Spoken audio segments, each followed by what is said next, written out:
Le mandataire de la coalition Pape Diop, président 2019, a reçu notification du procès-verbal de vérification des parrainages déposés pour ma candidature. Suite à cette notification, nous avons travaillé avec nos experts sur les résultats en raison de la technicité du contrôle. Il fallait donc prendre le temps nécessaire pour nous permettre de vous apporter les clarifications nécessaires à nos revendications. Mais je peux d'ores et déjà vous informer que mes avocats ont déjà déposé un recours devant le Conseil constitutionnel pour l'amener à reporter la décision d'invalidation de ma candidature qui ne repose sur aucun motif légal. Comme vous le savez, le contrôle du parrainage s'est fait de façon non contradictoire. Le mandataire est convoqué pour déposer les fiches de parrainage et le support électronique. À ce niveau, je voudrais apporter la précision suivante. La loi dit que les éléments déposés, notamment la version papier et le support électronique, doivent être sous-scellés jusqu'au jour de convocation du mandataire et l'ouverture doit se faire devant lui. Nous avons constaté que le support électronique a été copié dans un disque dur et mis dans une enveloppe, tout simplement, sans cire. Et la version électronique également, avec tout simplement du scotch pour l'enrôler. Cela n'est pas légal. Nous pensons que dans ces conditions, si le support électronique a été déjà copié, alors qu'il y a dans le terminal la DAF et la DIE, dont le directeur est un militant de l'APR, nous croyons savoir que des manipulations pourraient être amenées avant le jour de vérification. Et nous pensons avec sincérité que c'est réellement ce qui s'est passé. Il y avait délibérément une décision d'éliminer des candidats. Et cela s'est opéré. Et nous pouvons le vérifier du fait que le ministre de la Justice a fait une annonce à l'Assemblée avant même le dépôt des parrainages pour dire que nous n'aurons que 5 candidats.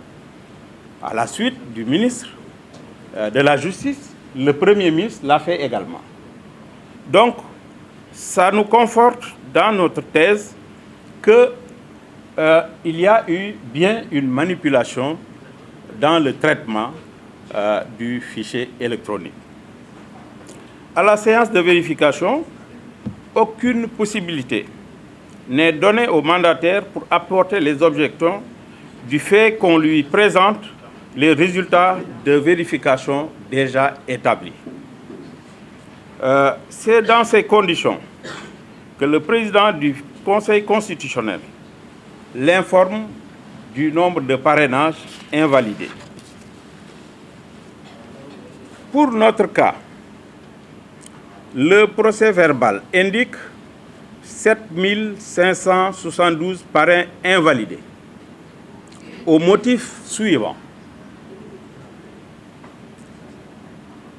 que ces électeurs ne sont pas des électeurs.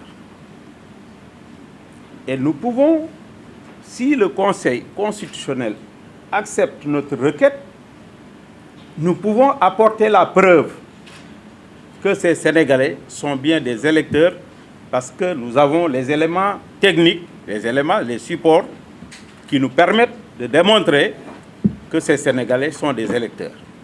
En effet, notre parrainage s'est reposé sur la photocopie des pièces afférentes au parrainage. Et nous avons tout le stock avec nous. Et le moment précis, nous apporterons les précisions utiles qui permettront peut-être, enfin, au Conseil constitutionnel de voir clair dans cette affaire. Parce que jusque-là, nous pensons que le Conseil constitutionnel a été abusé. Parce que ne disposant pas du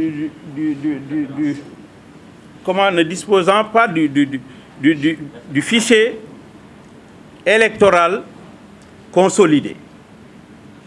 Parce que si des électeurs qui détiennent leur carte avec toutes les informations utiles ne figurent pas dans le fichier avec lequel ils ont travaillé, c'est normal que ces électeurs soient considérés comme des non-électeurs.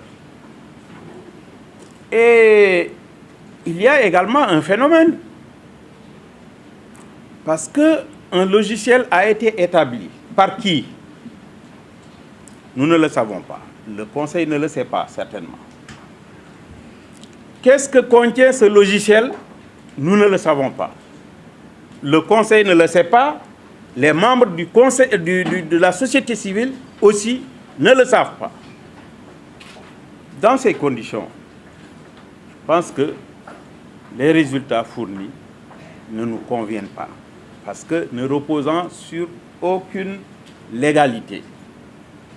Alors, un logiciel, on le fait comme on veut. On met le traitement que l'on souhaite pour avoir au bout un résultat. Et nous ne savons pas, alors qu'en aval, il y avait des éléments qui n'étaient pas favorables à nous. Nous avons le terminal du ministère de l'Intérieur. Vous savez ce que le ministre avait dit? Il ferait tout pour que le président passe au premier tour. Et donc, ce schéma-là, il est mis en œuvre et c'est ce processus-là qui continue. Je pense que les motifs sont nombreux. Nous avons ce cas-là. Mais nous avons également 1543 électeurs pour lesquels on nous dit qu'ils ne figurent pas dans la région où on les a inscrits. Et là également, nous apporterons les preuves, parce que les pièces que nous avons attestent que ces électeurs sont bien inscrits dans ces régions-là. Mais comme le ministre de l'Intérieur a procédé à plusieurs fois à des modifications de la carte électorale, c'est ce qui explique ce fait-là. Et vous êtes témoin, lors de des élections législatives de 2017, beaucoup d'électeurs ont été déroutés du fait qu'ils avaient changé de lieu de vote de région en région, parce que c'est ça qu'avait prévu le ministre de l'Intérieur pour passer outre les progrès de l'opposition qui devrait, dans certaines régions, avoir de bons résultats. Je crois que c'est ça qui explique ce fait-là. Si le ministre de l'Intérieur procède à une modification de la carte électorale, sans que cela ne figure sur la carte, nous, ce n'est pas notre affaire. C'est le ministre de l'Intérieur qui est fautif. Alors, c'est ça qui nous fait dire que dans les électeurs que nous avons invalidés, 7572 et 1543, nous demandons à être rétablis, tout simplement, dans nos droits.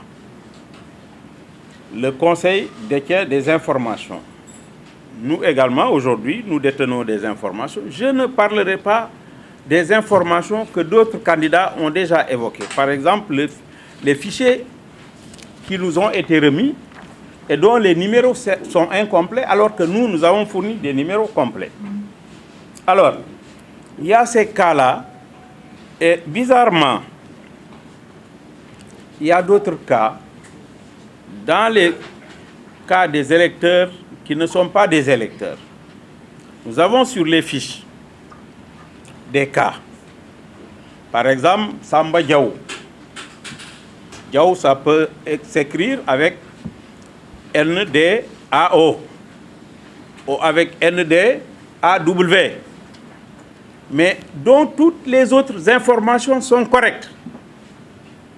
Et celui-là est invalidé. Je ne pense pas que la version papier soit nécessaire dans ces conditions.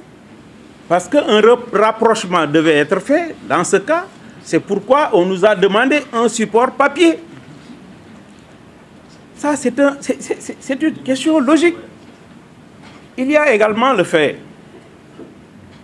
que des dispositions légales indiquent la manière dont le contrôle doit s'effectuer.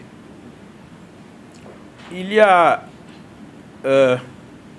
l'article L57, alinéa 6 du Code électoral. Il y a également le dernier alinéa de l'article L121 du Code électoral qui précise bien les conditions dans lesquelles le contrôle doit s'effectuer. En plus maintenant de ces deux articles du Code électoral, il y a un autre arrêté du ministre de l'Intérieur qui complète le dispositif. Les deux articles précités indiquent que le contrôle s'effectue sur le nom, prénom, numéro de la carte d'identité, numéro de la carte d'électeur et le lieu de vote. Lieu de vote et la signature. Et la signature. Alors, le ministre de l'Intérieur a complété cette disposition par un arrêté qui indique l'identifiant, le numéro de la CEDEAO. C'est le ministre de l'Intérieur qui a introduit ça. On ne dit pas non. Mais comme les dispositions légales nous disent que dans le système de contrôle, il y a la signature, et étant donné que nous savons tous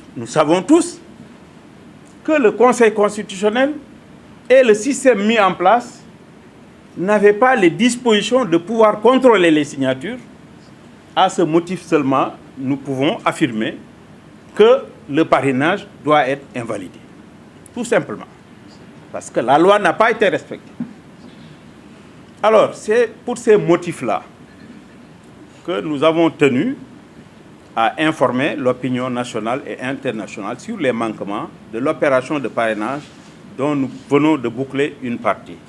Mesdames et messieurs les journalistes, je reste à votre disposition pour des questions éventuelles.